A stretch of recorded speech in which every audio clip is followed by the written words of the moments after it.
Hi, everybody. Welcome to Discover College Soccer. I'm lucky enough today to be joined by Coach Carlos from Mount Marty University in South Dakota. Coach, welcome. Thank you, Matt.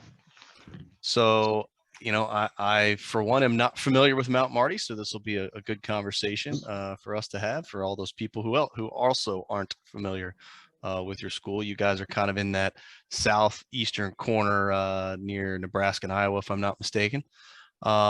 But so let's talk about the recruiting side of things and how you get people to come out to your school. So when when do you start usually hearing from players that are interested in your school? When do you start looking at players? What year in high school are they usually? Okay, yeah. So usually the coaching staff start scouting players um, their junior year, and by their senior year in high school, we have a pretty good idea what are the players that we would like to open communication right away. Um, where we because we're really close to South Dakota with Iowa and Nebraska, we tend to follow, high school and club more in those three states, South Dakota, Iowa, Nebraska.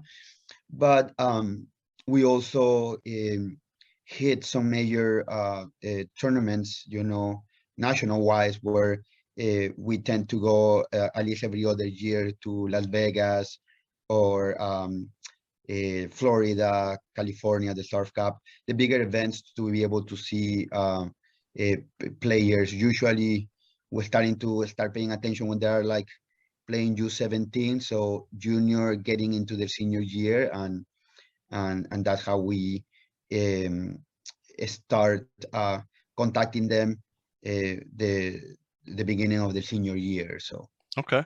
Well, and you guys looking at your roster and judging by your accent, you're not from South Dakota, even though I know I looked you up and Yeah. you're also an alum of the university, which is awesome. So you'll be able to give us some good insights there. But you guys are kind of have a heavy international flavor to your roster. So how does the international recruiting kind of fit into your overall scheme each year? Right, right. So um, the international recruiting started when I took the position here as a head coach. Previous to that, we didn't have many internationals. If I believe think correctly, probably in the entire history of the program, there was like 3 or 4 internationals that we came one at a time, Mhm. to say it that way. So when I took the position, the head coach position here, the conference that we play, this is called the GPAC. It is very competitive, and I would say 70 or 80% of the conference are international players. Wow. So in order for us to be able to compete and continue to grow, I think that that was something that we needed to explore. Um, we recruited. Starting to recruit him mainly in South America because that's where I'm from. I'm originally from Peru, and then a couple of years ago, then we're starting to bring players more from Europe as well. So um, by being involved in tournaments and building relationship with these recruiting companies, overseas, and attending showcases in Europe, in Mexico, and also in South America, it give us the opportunity to be able to identify players from different countries. Um, it's been a good blend because we also continue to recruit locally. So for us, it's been a good combination because um, we feel that when you have a group as diverse as we have, everybody have something to bring on the table, and you are able to learn a lot from other countries, but also from the locals. So it helps a lot with the team bonding as well. So. Yeah, that's awesome. So what would you say is the things that you like to see the most in that first communication from a recruit? That first email you get, what do you like to see in that email? For me, something that always catch my eye is when the player already have done some research about the school, so they already kind of like show interest on what we are able to offer here. Of course, they're not going to be able to know everything, but if they're familiar with the majors that we offer here, or where located, or what kind of division we play, it already show us that we're not just a number for that. Another institution that the player is looking at is that they're actually paying some attention and truly think that we can be a good fit, to give us the opportunity to have more deep conversation to that recruit, and knowing already that player, or that student athlete, it's already have an idea of what we're about, and what they're gonna see when they come here. So if they come here. So you mentioned that you kind of look at those 3 states and then some of the international stuff that comes in, and occasionally you're checking out some of the bigger tournaments and things. What else are you doing to see players? Are you going to high school games? Do you guys run ID camps? Does your staff work camps? How does that other stuff fit in? We go to high school a lot. We choose every year there is a different state that we target to build relationship with coaches, to build relationship with the schools. Like we do a road trip of 1, even 2 weeks sometimes, and go and see several community colleges, high schools, clubs, talk to them, so they know who we are. Because like you mentioned, Yankton is a small town. Marty, we're starting to be noticed on the area for our soccer program. So for me, I think it's important that not only the players are aware of who we are, but also coaches, clubs, other soccer, the soccer community knows what we're about, because sometimes that's where they come the referrals. Some of the best players that I have are from ex Division 1 school players, or even assistant coaches that contact me and say, hey, I have this really good player that is here in Texas, are you interested? I said, absolutely. So I think it's mainly putting ourselves there, of sharing with the soccer community what we're doing here, and how we think that we're a good fit for these kids to develop in the classroom, and also on the soccer field. So I think that's been the biggest success for us. Like I say, we just started this project 4 years ago, and we make big strides in our conference. And I think it's because I think people is able to see that we're putting a lot of passion and a lot of work on what we're doing here. No, that's awesome. So when you're looking at players, what is kind of your checklist, your hierarchy of what makes a player stand out that you want to recruit, either off the field or on the field? What are some of those key factors you're looking at? For us, it's one of the bigger goals, since I took over here, is that our team GPA. We were when I was a player here, even that's something that we ever struggle, probably more than on the field, is to have a team that was able to perform in the classroom. So for us, having good GPAs it's key. Also, we spend time talking to these recruits, getting to know them a little bit, understanding what are the goals, because it's important for us that they come and they stay, like they just don't come over 1 semester and they learn that this is not a good fit for them. We want to make sure that we answer as many questions as possible, that we ask as many questions as we can, to be able to get a good idea what that student athlete is looking or for a school, and they also get a good idea of what are the profile of players that we're looking here. Um, of course, like we have to make sure that those players also um, are at the level that requires our conference. But I think it's a combination of that. We recruited players that didn't have a high GPA, but we were able to tell by the conversation that we had with them that school was a priority for them.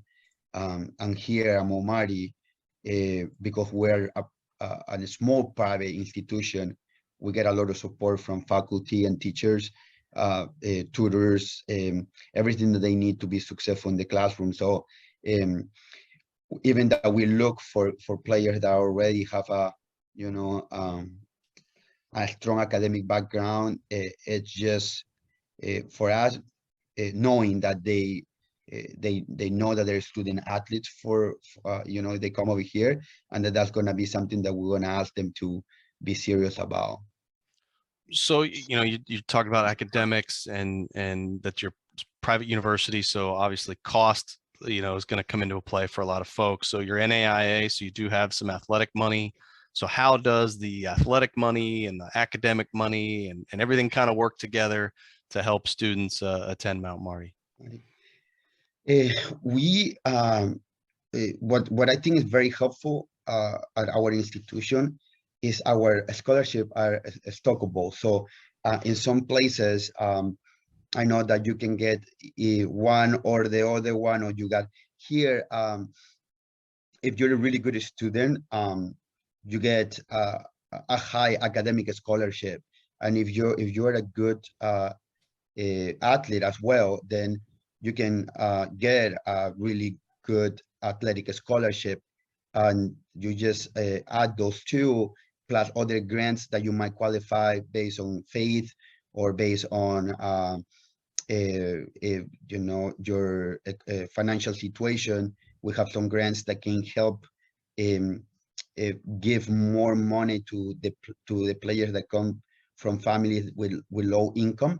And all those grants and scholarship are stockable. So if you're a really good student, good soccer player, and parents, do not have or are not able to give you the support that you need, Momari can they'll have the ability to give you a good scholarship package to help you, cover your the cost of college. Okay. All right. Well, let's talk about the school a little bit more. As mentioned, you're in kind of that southeast corner near Nebraska and Iowa. So, I went to the website, I was clicking around, got your location, kind of see what the school's about. So you went there as a student, and now you're coaching. So give me the inside scoop on Mount Marty. What are some of the awesome things about the school that I'm not going to find on the website? Marty does a really good job helping students be successful. They spend a lot of effort on that. So like in my case, I came originally from Peru, where English was a barrier, where some of the classes that I needed for my degree, it was my first time taking them. The system, the setup among Marty, it's pretty good to help you not only pass the classes, but understand the material. They put a lot of time helping the students be successful in the classroom. So if you like I say, if you're really serious about the degrees, then you have the resources here. I think that being in a small town is a plus because not many distractions, even that we have here, a really nice lake. We have it's a prime location for vacation. I think Yankton receives around 1 million visits every summer. So it's a really, really pretty place. We have access to airports 1 hour away from us. So it's kind of like that location where we're a little bit separated from everything, so you can focus in your classes and in soccer, but also that you can easily drive. My players go the weekend that we have off to those cities to enjoy themselves a little bit. Marty right now is investing a lot in athletics because 98% of our students are part of athletics. Wow. So we just built a $13 million facility with indoor turf, track, a field house that continue to help us develop the players in the winter. It gets very cold here in South Dakota. So like I say, I think that the setup for student athletes that really want to get a degree, get a good opportunity for work. I also know that we have a good reputation in the area. So like, I think 96-97% of our students find jobs before they graduate. So that's also a plus, and the people know that Marty gives good education to their students. We have one of the best nursing programs in the state. Our exercise science, it's very good. Criminal justice, business. So it like I said, I think that overall Marty is able to provide that for the kids. Okay.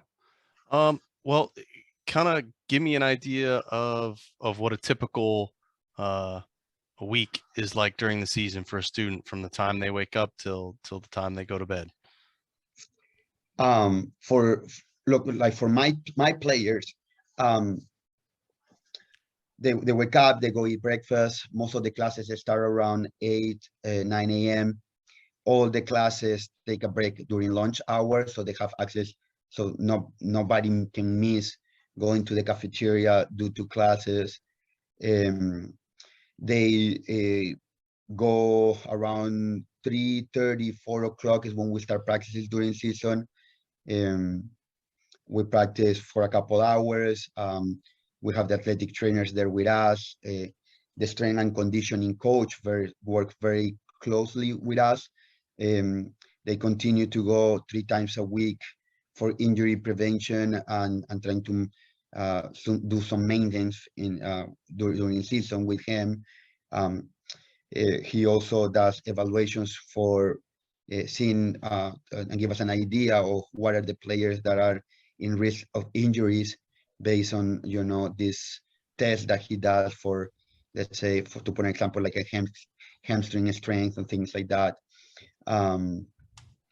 We do scouting reports on teams.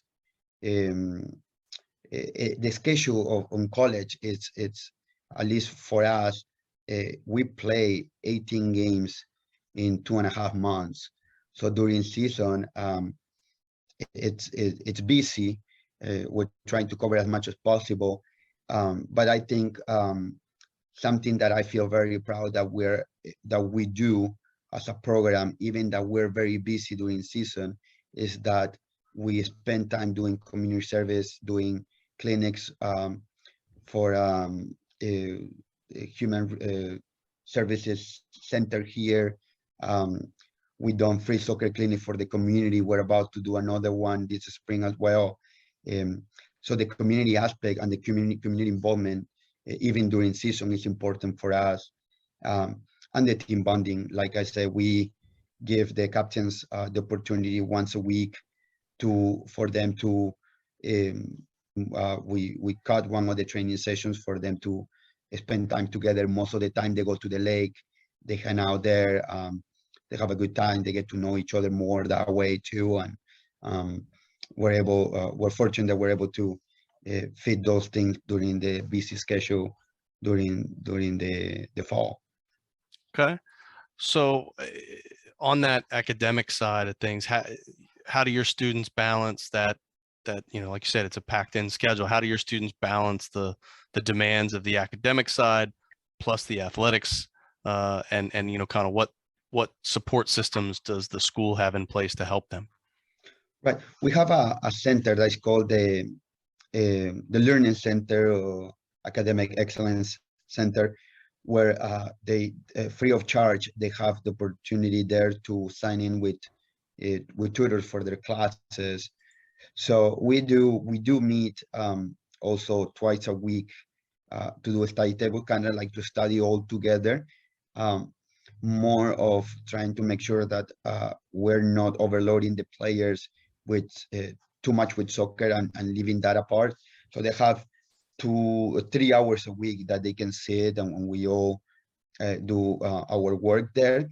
But I think the key for us is that when right away when they start in August, we connect them to the center and they're able to. So as soon as they starting to communicate to us that one class they're struggling, or we know with Grace that they're struggling in that class, they go there and then they set up hours with the tutors.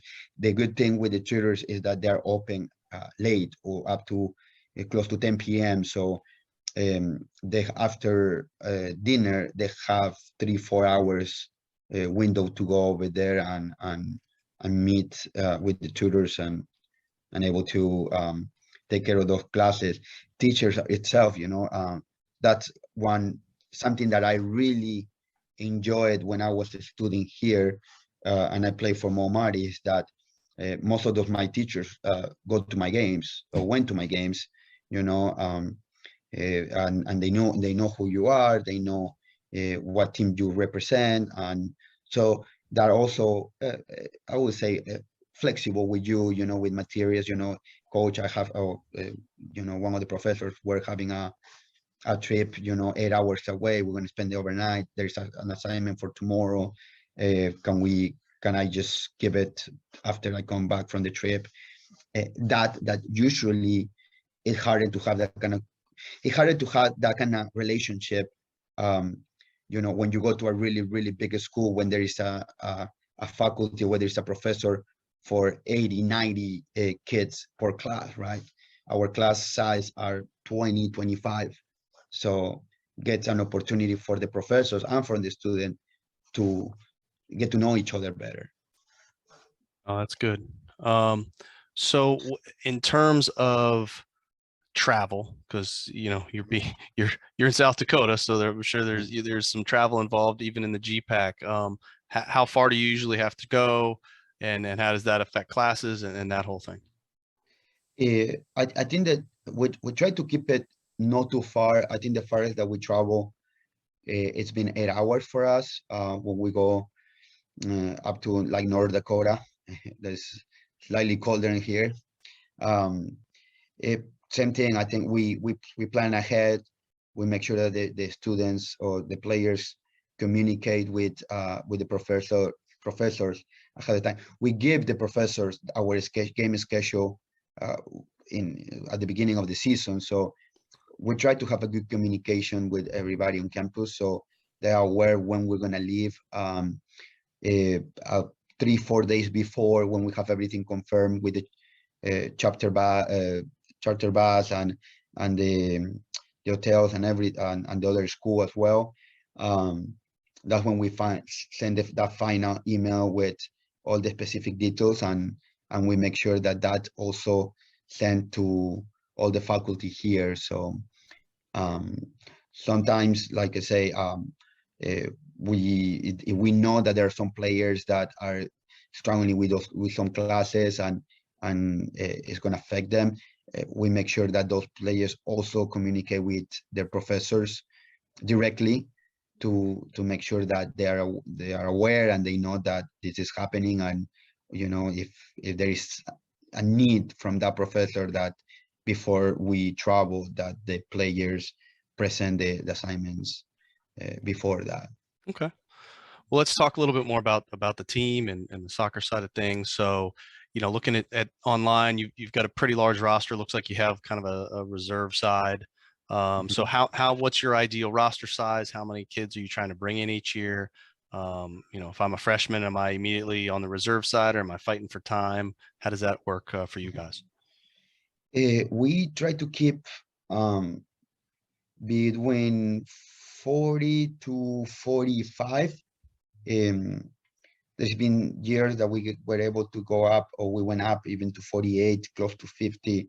The idea is for us is that most of the teams on the GPAC, that is the conference that we play, have similar numbers, and I think that provides an environment of competition inside the squad. It also gives opportunity to some players that we like, but we feel that they're not ready yet, but they're gonna need 1-2 years training with the squad to get there. So and we give them the opportunity to be with us, so we can train them, get them ready to compete with the first team. But yeah, that's kind of like the size that we like to keep it. We run practices all together. We used to practice in a complex with 2 fields side to side.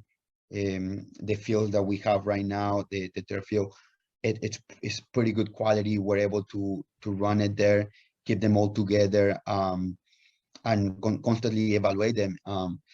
Like I say, the stronger teams in our conference is because they're able to build a large squad at a really high level, because we play 2-3 games a week, and with the level of, you know, and how physical the games are, the amount of injuries, you know,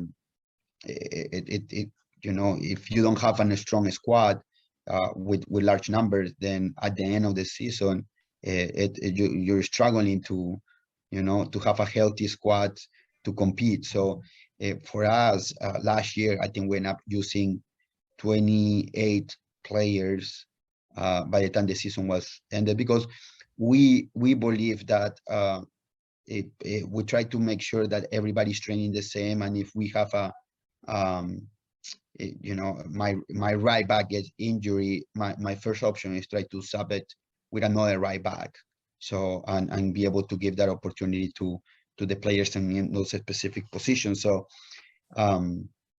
we compete also 8 to 10 reserve games, so it also gives them opportunity to get and we tend to do it with other reserves from the GPAC, so also give them an opportunity for them to see what kind of level it is. We do not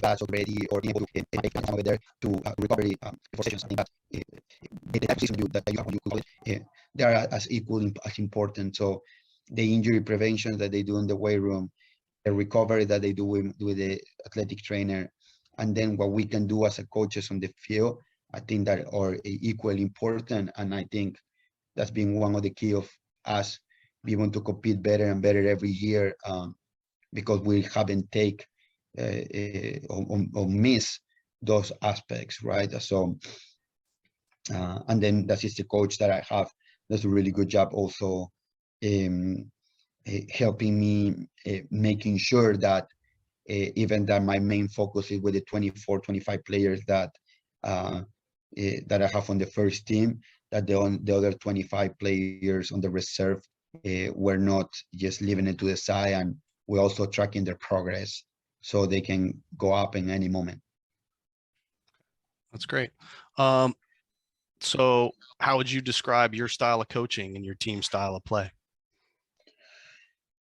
I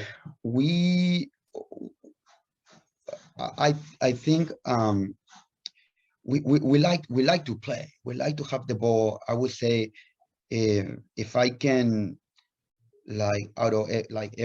evaluate the way we've been performing, I would say that even that probably sometimes will be easier or you know, in the conference that we play, to be more direct. We don't like to skip lines as much. We like to put the ball on the ground and playing and even under pressure trying to do it. We do not base on size or physicality to recruit players. We like players that that have that soccer on them, you know. So we have probably one of the smallest team in the conference, um, and we suffer by that because set pieces has been something that we got probably the most goals against us. Uh, but we have players that like to have the ball, that like to play, that put the ball on the ground. We are coaches that want the players to uh, uh, stay organized, yes, but enjoy the game. You know, we take away a little bit of the pressure to them. We tell them all the time, you know, uh, this is serious. This is a job for us. But the reality that it's that this is the part that this is our highlight of the day. You know, we need to enjoy it. Um, we try to give the players their space. You know, we're not the type of coaching staff that are always, you know, checking the rooms. You know, if they're there.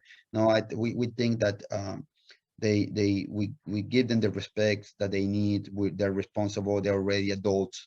Um, we understand that they're soccer players for us, but also they, you know, they're students. They're some of them have jobs that they have to do, you know, to cover some. So we understand the other aspects of the players too. So um, I guess I don't know how my players would describe me, but I think that for the most part we tend to be very flexible, understandable with them without getting away from the guidelines that we want to see in our program, and the expectation that we set up for the entire program. So um, we believe on them. We like we're very happy with the type of players, and I think that uh, every year we're gonna be better because we believe on the players that we have and the way we work. So um, like everything is a process, and we will get there, you know, eventually. But we don't want to skip any steps, and we want to make sure that in the process the player feels supported the entire time. No, that's great. So just two questions left. One, you know, we're talking here in March. So what does your off-season program look like? Right now, we change roles. So during season, I set up the loads on my team. I communicate, like, you know, the strength and conditioning coach about what I want, how much load I'm gonna put on them weekly, and he adapts with the work that I do. Right now, it's backwards. We the strength and conditioning coach set up the goals for the off season, and we adapt to the loads to him. So he wants them three times a week. Um, then we train with them 3 times a week. Um, so that way we continue to touch the ball, but we're not um, uh, putting too much loads on them that the work that they're doing in the weight room is not beneficial. Um, it's their goals for him that we agree that is going to help us be more competitive. So, which, like I said, we try to follow the guidelines that he gave us. Um, we starting to get an idea of what the players that we're going to have for next year, what are the needs of the team, um, starting to talk some of the tactic aspects, kind of like what we see that will be our strength for the following year. Um, Starting to get some ideas in the field. Um, but of course, you know, there's a lot of the recruits that or the people that we committed that are coming next year that will change some aspect. But the idea is that they understand what we're thinking, and that we are not interfering with the program that they have for the off season.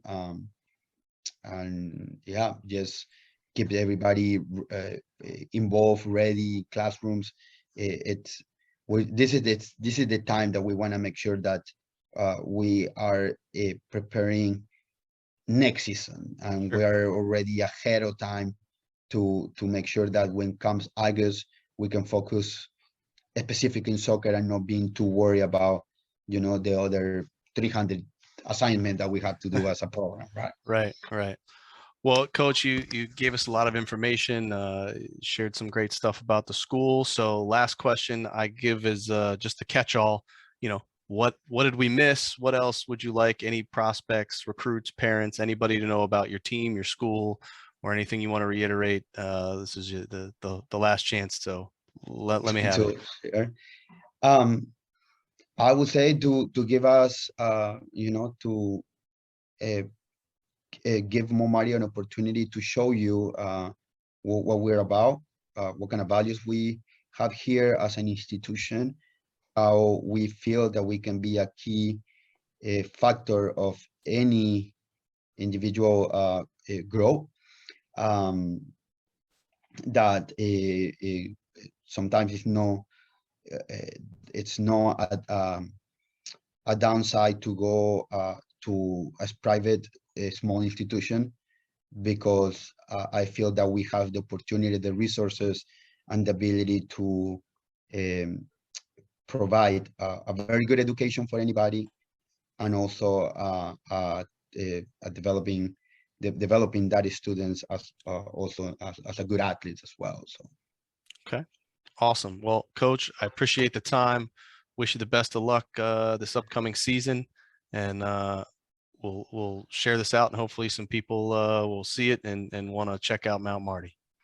awesome. Thank you, Matt, for your time, and I appreciate you meeting with me. Thank you. Thank you.